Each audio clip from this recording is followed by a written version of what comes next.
چاند کی زمین، چاند کے اوپر جانے کے بعد وہاں کی زمین، وہاں کی گریویٹی کیسی ہے؟ کہا وہ زمین کے برابر نہیں ہے، گریویٹی نہیں ہے۔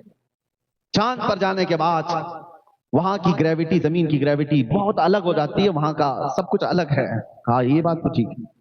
سورج کے اندر کتنے سیلسیس ڈگری پاور ہے، کتنی گرمی ہے؟ اس نے کہا کہ اتنے ہوتا ہے، اتنے لاکھ سیلسیس ڈگری کی گرمی اس کے اندر ہوتی ہے۔ اب ہم نے ان سے یہی سوال کیا، کیا تم گئے تھے چاند میں یا تمہارا باپ گیا تھا؟ اور سورج کی اس گرمی کو کون ناپ کر کے دیکھا ہے؟ کہا فلاں سائنٹسٹ نے کہا ہے۔ چاند کے بارے میں کہا نیل آرمسٹرانگ گیا تھا اور اس نے بتایا وہاں کی مٹی ایسی ہے، فلاں ایسا۔ کہا فرق تو یہی ہے، تو بھی سنی ہوئی بات کو ہی مان رہا ہے، ہم بھی سنی ہوئی بات کو مان رہے ہیں، اور تو نیل آرمسٹرانگ کا مرید ہے اور میں محمد الرسول اللہ۔ تو دنیا کے ایک سائنسدان کی بات پر یقین کر کے بیٹھا ہوا ہے، چاند ایسا ہے، تو خود بھی نہیں گیا۔ کہتا ہے کہ سائنس نے ترقی کی، سائنس بھی کسی کی بات پر ہی چل رہا ہے، وہ چاہے نیوٹن ہو، آئنسٹائن ہو، ڈاروین ہو، ان کی جو تھیوریاں چل رہی ہیں، دنیا بڑی بیوقوف بن جاتی ہے۔ یہ لوگ بیٹھ کر کے ڈیبیٹ کرتے ہیں، ان سے پوچھو کیا یہ تھیوری تمہاری ہے، تم نے مشاہدہ کیا؟ کہ نہیں، فلاں سائنٹسٹ نے، فلاں سائنٹسٹ کی بات پر تو تجھے یقین ہے، اور ہمیں غوث و خواجہ کی بات پر کیوں نہ یقین ہو؟ اور رہی بات، تم کہتے ہو جو چیز دیکھی ہوئی ہے اسی کو مانا جاتا ہے، جو چیز دیکھی ہوئی ہے اسی کو مانتے ہیں ہم۔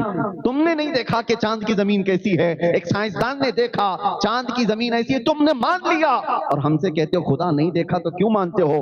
ہاں میں نے نہیں دیکھا، معراج کی شب میرے مصطفیٰ نے ضرور دیکھا، میرے مصطفیٰ نے دیکھا ہے، اسی لیے ہم نے رب کو پہچانا ہے تو میرے مصطفیٰ کے دروازے سے، اور جو اس دروازے سے مضبوطی کے ساتھ لگا ہے اس کو اعلیٰ حضرت فرماتے ہیں بخدا خدا کا یہی ہے در، نہیں اور کوئی مفر مقر، جو وہاں پہ ہو یہی آ کے ہو، اور جو یہاں نہیں تو وہاں نہیں۔